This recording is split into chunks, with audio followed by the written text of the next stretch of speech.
ಅಧಿಗಮ್ ಪುನಃ ಪ್ರಾಪ್ತಿ ಅದನ್ನೇ ಕನ್ನಡದಲ್ಲಿ ಕಲಿಕಾ ಚೇತರಿಕೆ ಅಂತ ಕರಿತೀವಿ. ನವಿ ಕಕ್ಷಾ ಹಿಂದಿ ಇದೆ. 9ನೇ ತರಗತಿ ಹಿಂದಿಯಲ್ಲಿ सीखने के प्रतिफल 9, ಕಲಿವಿನ ಫಲ 9.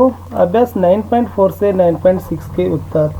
ಅಭ್ಯಾಸ 9.4 ರಿಂದ 9.6 ಮತ್ತು ಮೂಲ್ಯಾಂಕನ ಗತಿವಿಧಿಗೆ ಉತ್ತರ ಸಹಿತ ಇದ್ದಾವೆ. ಮೌಲ್ಯಮಾಪನ ಚಟುವಟಿಕೆ ಉತ್ತರಗಳನ್ನು ಸಹಿತ ಇದೇ ವಿಡಿಯೋದಲ್ಲಿನೂ ಕೂಡ ನಾವು ಹಾಕಿದ್ದೀವಿ.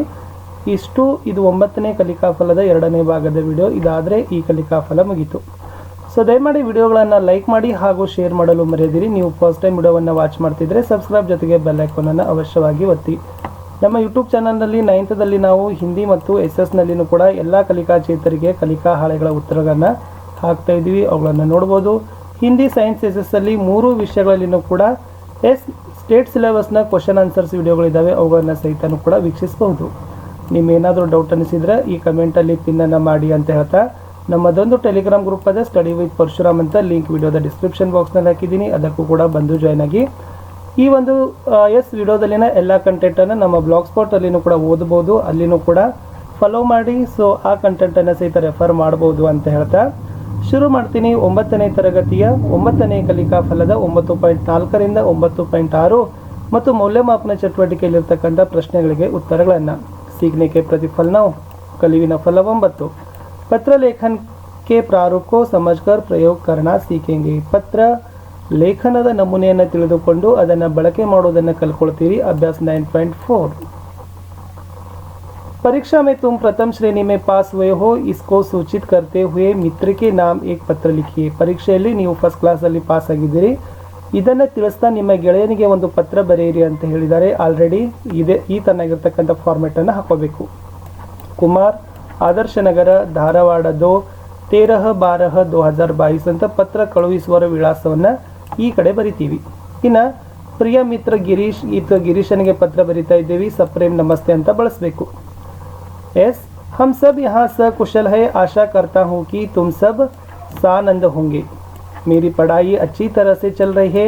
तुम अपनी पढ़ाई के बारे में लिखो ಅಂತ ಫಸ್ಟ್ ಸ್ಟಾಂಜಾದಲ್ಲಿ ಇದನ್ನು ಬರೆದ ನೆಕ್ಸ್ಟ್ ಪದ್ಯದ ಅಂದರೆ ಈ ಪತ್ರದ ಒಂದು ಒಡಲನ್ನು ಈ ಥರ ಬರೀಬೇಕು. ವಿಗತ್ ಮಾರ್ಚ್ ಮಾಹ ಮೇ ಮೇರೆ ವಿದ್ಯಾಲಯ ಮೇ ಸಂಕಲನಾತ್ಮಕ ಪರೀಕ್ಷಾ ಸಂಪನ್ನ ಹುಯಿ. ಕಳೆದ ಮಾರ್ಚ್ ತಿಂಗಳಿನಲ್ಲಿ ನನ್ನ ಶಾಲೆಯಲ್ಲಿ ಸಂಕಲನಾತ್ಮಕ ಪರೀಕ್ಷೆಗಳು ಮುಗಿದವು. ಮೈ ಬಹುತ್ ಅಚ್ಚಿ ತಯಾರಿ ಸೆ ಪರೀಕ್ಷಾ ದಿಯಾ. ತಯಾರಿ ಕೆ ಸಾಥ್ ಪರೀಕ್ಷಾ ದಿಯಾ ಅಂತ ಬರೀಬೇಕು ಅಥವಾ ತಯಾರಿ ಕೆ ಸಾಥ್. ಸೊ ನಾನು ಭಾಳಷ್ಟು ಸಿದ್ಧತೆಯಿಂದ ಪರೀಕ್ಷೆನ ಕೊಟ್ಟೆ. ಮುಜೆ ಆಶಾ ಹಿ ನಹಿ ತೀ ಕಿ ಮೈ ಪ್ರಥಮ ಶ್ರೇಣಿ ಮೇ ಉತ್ತೀರ್ಣ ಹೋಗಾ.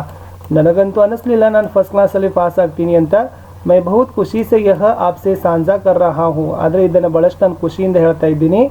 आप भी आपकी परीक्षा के लिए लगन और परिश्रम के साथ पढ़ाई की तो आप भी प्रथम श्रेणी में ಉತ್ತೀರ್ಣ ಹೋ ಪಾವೋಗೆ. ನೀನು ಕೂಡ ಭಾಳಷ್ಟು ಮನಸ್ಸಿಟ್ಟು ಮತ್ತು ಪರಿಶ್ರಮದಿಂದ ಓದಿದ್ದೆ ಆದ್ರೆ ನೀನು ಕೂಡ ಫಸ್ಟ್ ಕ್ಲಾಸಲ್ಲಿ ಪಾಸ್ ಆಗ್ತೀಯ ಅಂತ ತಿಳ್ಕೊಂಡು ಏನು ಮಾಡಬೇಕಪ್ಪ ಅಂತಂದರೆ, ಸೊ ಗೆಳೆಯನಿಗೆ ನಾನು ಫಸ್ಟ್ ಕ್ಲಾಸಲ್ಲಿ ಪಾಸ್ ಆಗಿದ್ದೀನಿ ಅಂತ ಏನು ಮಾಡಬೇಕು, ಪತ್ರವನ್ನು ಬರೀಬೇಕಿತ್ತು.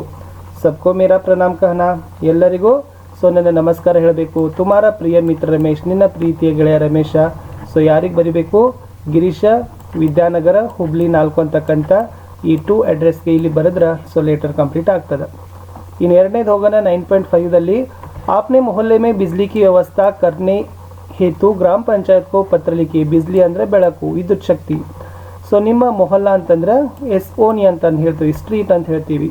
ಸೊ ನಿಮ್ಮ ಓನಿಯಲ್ಲಿ ಸೊ ವಿದ್ಯುತ್ ಶಕ್ತಿ ಒದಗಿಸಲಿಕ್ಕೆ ವ್ಯವಸ್ಥೆ ಮಾಡುವಂತೆ ಕೋರಿ ಒಂದು ಪಂಚಾಯತ್ಗೆ ಪತ್ರ ಬರೀರಿ ಅಂತ ಹೇಳಿ ಅವರು ಸ್ಟೆಪ್ಸ್ ಕೊಟ್ಟಿದ್ದಾರೆ. ದಿನಾಂಕ, ಪ್ರೇಷಕ, ಸೇವಾ ಮೇ ವಿಷಯ ಆದರಣೀಯ ಅಂತ ಹಾಕಿ ಲಾಸ್ಟ್ ಧನ್ಯವಾದ ಬಹುದೇ ಇದೆ. ಉತ್ತರ ನೋಡೋಣ. ದಿನಾಂಕ 13/12/2022, ಪ್ರೇಷಕ್ ಶ್ರೀ ರಮೇಶ್, ವಾರ್ಡ್ ಸಂಖ್ಯಾ 6, ಸುವರ್ಣಗಿರಿ ಪಂಚಾಯತ್, ಬೇಲೂರು ತಹಸೀಲ್ ಅಂತ ಇದನ್ನು ಬರೆದಿದ್ದಾರೆ. ಯಾರಿಗೆ ಬರೆದಿದ್ದಾರಪ್ಪ ಅಂದರೆ ಸೇವಾಮೆ ಅಂತಂದರೆ ಗ್ರಾಮ ಪಂಚಾಯತ್ ವಿಕಾಸ್ ಅಧಿಕಾರಿ, ಸುವರ್ಣಗಿರಿ ಗ್ರಾಮ ಪಂಚಾಯತ್, ಬೇಲೂರು ತಹಸೀಲ್.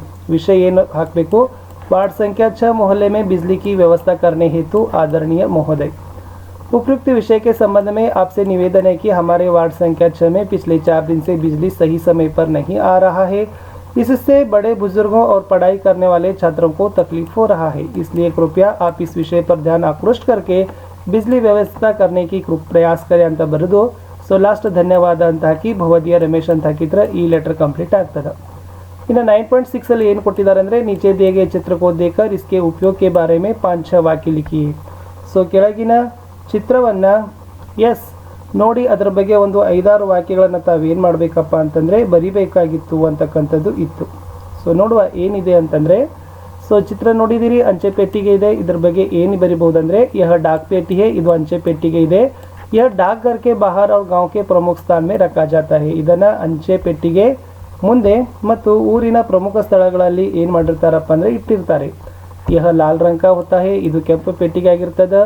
लोग इसमें अपनी चिट्ठी, मनी ऑर्डर आदि डालकर जाते हैं. जन ಇದರಲ್ಲಿ ಪತ್ರ ಮತ್ತು ಮನಿ ಆರ್ಡರ್ ಎನ್ವೆಲಪ್ಗಳನ್ನು ಹಾಕಿ ಹೋಗ್ತಾರೆ.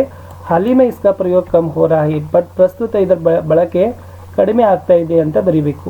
ಇನ್ನು ನೆಕ್ಸ್ಟ್ ಮೂಲ್ಯಾಂಕನ ಗತಿವಿಧಿ, ಮೌಲ್ಯಮಾಪನ ಚಟುವಟಿಕೆಯಲ್ಲಿ ಸೊ ಗತಿವಿಧಿ ಏಕಿದೆ ಅಂತಂದ್ರೆ, ನಿಮ್ನಲಿಖಿತ ಪತ್ರ को ಅನುಕ್ರಮಾನುಸಾರ अपनी नोटबुक में लिखकर दिखाइए. ಈ ಪತ್ರವನ್ನು ಏನು ಮಾಡಬೇಕಪ್ಪ ಅಂದರೆ ಒಂದು ಅನುಕ್ರಮವಾಗಿ ಬರೆದು ಸೊ ತೋರಿಸಿ ಅಂತ ಕೊಟ್ಟಿದ್ದಾರೆ. ಸೊ ಇದು ಕ್ವಶನ್ ಇತ್ತು. ಆನ್ಸರ್ ಡೈರೆಕ್ಟ್ ಅನ್ನು ನೋಡೋಣ. ಸೊ ಫಸ್ಟ್ ಪ್ರೇಷಕ್ ಬರಿಬೇಕು, ರಾಜೇಶ್ ಪಾಟೀಲ್, ಘರ್ ಸಂಖ್ಯಾ 25, ಜಂಗಿ ನಾಯಕ್ ನಗರ್, ಎಸ್ ತಮ್ಯಾನಕೊಪ್ಪ, ಮುಂಡಗೋಡ್ ಅಂತ ಇದೆ. ಸೊ ಇದನ್ನು ಪ್ರಿಯ ಮಿತ್ರ ಅಜಯ್ಗೆ ಪತ್ರ ಬರೆದಿದ್ದಾನೆ. ಸಪ್ರೇಮ ನಮಸ್ತೆ, मैं अपने माता पिता के साथ मैसूरू गया था. वहाँ मैंने चामुंडी पहाड़, चिड़ियाघर, राजमहल, वृंदावन बगीचा, ललित महल आदि को देखा. वह सचमुच सुंदर नगर है. तुम भी अपने माता पिता के साथ मैसूरू जा सकते हो. हम सबको मेरा प्रणाम करना. पत्र का उत्तर देना. धन्यवाद ಅಂತ ಬರೆದು आपका मित्र राजेश पाटिल ಬರೆದ್ರ. ಈ ಕಡೆ ಸೇವಾ में अजय चौहान, घर संख्या 220, ಕುವೆಂಪು ನಗರ, ತಾವರೆಕೆರೆ, ಬೆಂಗಳೂರು 0 ಅಂತ ಬರೆದ್ರ. ಈ ಲೆಟರ್ ಕೂಡ ಏನಾಯ್ತಪ್ಪ ಅಂದ್ರೆ ಕಂಪ್ಲೀಟ್ ಆಯಿತು. ಓಕೆ, ಸೊ ಇಲ್ಲಿಗೆ ಏನಾಯ್ತಪ್ಪ ಅಂತಂದ್ರೆ ಮೌಲ್ಯಮಾಪನ ಚಟುವಟಿಕೆಯಲ್ಲಿರ್ತಕ್ಕಂಥ ಫಸ್ಟ್ ಕ್ವಶನ್ ಆನ್ಸರನ್ನು ನೋಡಿವಿ. ಇನ್ನು ಇನ್ನೊಂದು ಕ್ವಶನ್ ಇದೆ, अपने मित्र को जन्म दिवस की बधाई देते हुए पत्र लिखिए. ನಿಮ್ಮ ಗೆಳೆಯನಿಗೆ ಹುಟ್ಟುಹಬ್ಬದ ಶುಭಾಶಯಗಳ ಕೋರಿ ಏನು ಮಾಡಬೇಕು, ಪತ್ರ ಬರೀರಿ ಅಂತ ಕೊಟ್ಟಿದ್ದಾರೆ. ಸೊ ಆನ್ಸರ್ಸ್ ನೋಡುವ. ಪ್ರೇಷಕ್ ಇದೆ ರೋಹಿತ್, घर ಸಂಖ್ಯಾ 25, ಜಂಗಿ ನಾಯಕ ನಗರ, ತಮ್ಮಯ್ಯನಕೊಪ್ಪ, ಮುಂಡಗೋಡು.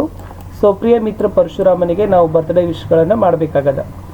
सप्रेम नमस्ते, आगामी 7 दिसंबर को तुम्हारा जन्मदिन है. पिछले वर्ष हम आप साथ थे. आपने धूमधाम से जन्मदिन की दावत का आयोजन किया था. आज मैं कोसों दूर हूँ, फिर भी मुझे 7 दिसंबर हमेशा याद रहता है. इस अवसर पर मैं अपनी हार्दिक शुभकामनाएं भेज रहा हूँ. आप शत वसंत देके इसके साथ एक तोहफा भी भेज रहा हूँ. ज़रूर स्वीकार करें. बधाई सहित आपका मित्र रोहित ಅಂತ ಬರೆದ. ಸೊ ಅಡ್ರೆಸ್ ಬರೀಬೇಕಾಗಿತ್ತು. ಸೇವಾ ಮೇ ಪರಶುರಾಮ, ಎಸ್ ಜನತಾ ಕಾಲೋನಿ, ಜಿಲ್ಲಾ ಅಸ್ಪತಾಲ್ ಕೆ ನಜದೀಕ್, ವಿಜಯಪುರ 1 ಅಂತ ಬರೆದ್ರೆ. ಸೊ ಇದು ಏನಾಗ್ತದೆ ಅಂದ್ರೆ ಕಂಪ್ಲೀಟ್ ಆಯಿತು. ಸೊ ಇಷ್ಟಿತ್ತು ವಿದ್ಯಾರ್ಥಿಗಳೇ 9ನೇ ತರಗತಿಯ ಕಲಿಕಾಫಲ 9 ಹಿಂದಿಯಲ್ಲಿ 9.4 ದಿಂದ ಹಿಡಿದು 9.6 ವರೆಗೆ ಮತ್ತು ಮೌಲ್ಯಮಾಪನ ಚಟುವಟಿಕೆ 2 ಪ್ರಶ್ನೆಗಳಿಗೆ ಉತ್ತರಗಳನ್ನು ನೋಡಾಯಿತು. ವಿಡಿಯೋ ಲೈಕ್, ಶೇರ್ ಹಾಗೂ ಸಬ್ಸ್ಕ್ರೈಬ್ ಮಾಡದಿರಿ.